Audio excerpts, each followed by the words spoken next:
ಇವತ್ತು ನಮ್ಮ ಹತ್ರ ಕೊರಿಯರ್ ಬಂದಿರೋದು ಪೋಕೋ X3pro ಮೊಬೈಲು. ಇದು ಕೋಟೆ ಚನ್ನರಾಯಪಟ್ಟಣ ಇಲ್ಲಿಂದ ಕೊರಿಯರ್ ಬಂದಿದೆ. ಕಸ್ಟಮರ್ ಫೋನ್ ಮಾಡಿದಾಗ ಸಡನ್ನಾಗಿ ಡೆಡ್ ಆಯಿತು ಅಂತ ಹೇಳಿದ್ರು. ಪೋಕೋ X2, X3, X3pro ಇದರಲ್ಲೆಲ್ಲ ಕಾಮನ್ ಪ್ರಾಬ್ಲಮ್ ಇದೆ. ಕ್ಯಾಮ್ರಾ ವರ್ಕ್ ಆಗದೆ ಇರೋದು, ಸೌಂಡ್ ಬರದೇ ಇರೋದು ಮತ್ತು ಸಡನ್ನಾಗಿ ಡೆಡ್ ಆಗೋದು. ಇದೆಲ್ಲ 90% CPU ಅಂದರೆ ಪ್ರೊಸೆಸರಿಂದನೇ ಬರುತ್ತೆ. ನೋಡಿ, ಮೊಬೈಲ್ ಕೂಡ ಫ್ರೆಶ್ ಇದೆ, ಕಸ್ಟಮರ್ ಎಲ್ಲೂ ಕೂಡ ತೋರಿಸಿಲ್ಲ.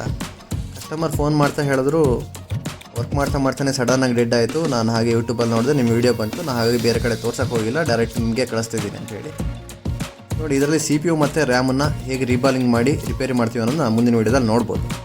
ಹಾಗೆ ನಿಮ್ಮದು ಯಾವ ಥರ ಇದೇ ಥರ X2, X3, Note 10, Note 10 Pro ಸಡನ್ನಾಗಿ ಡೆಡ್ ಆಗೋದು, ಕ್ಯಾಮ್ರಾ ಇಶ್ಯೂ, ಸೌಂಡ್ ಬರದೇ ಇರೋದು, ಈ ಥರ ಹಲವಾರು ಪ್ರಾಬ್ಲಮ್ ಏನೇ ಇದ್ದರೂ ಅನ್ರಿಪೇರ್ಡ್ ಆಗಿದ್ದರೆ ಅದು ನಮಗೆ ಕೊರಿಯರ್ ಮುಖಾಂತರ ಕಳಿಸ್ಬೋದು. ಇನ್ನು 1 or 2 ಡೇಸಲ್ಲಿ ನಾವು ನಿಮಗೆ ಕೊರಿಯರ್ ಮಾಡ್ತೀವಿ.